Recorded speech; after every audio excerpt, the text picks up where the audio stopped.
Guys, ito na day 3 na yung mga sisyon, guys. Ano na, sama-sama na sila sa labas.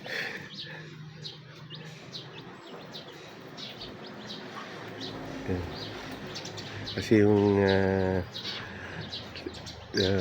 pugad nila, guys, dito lang sila na pisa dyan sa balde na malaki, yung nagayan ko dati ng tubig. Yan ang itlog yan, yung nanay nila. Kaya pag kapisa kapo nung isang araw, ayan na sila ngayon. Dala-dala na ng nanay nila kung saan magpunta. Ayan. Bukas siguro, guys, may bago na mga mapipisa. Pang 18 batch yun, mga bukas. Nalabas na yun yung mga sisi.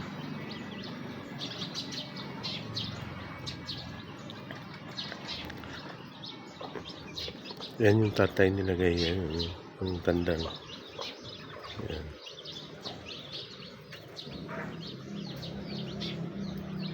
Mga native Parawakan.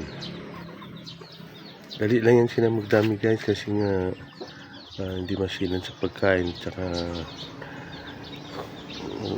hanap talaga sila ng kain nila, hindi kamukha ng mga hybrid na kanan talaga bibigyan mo ng feeds.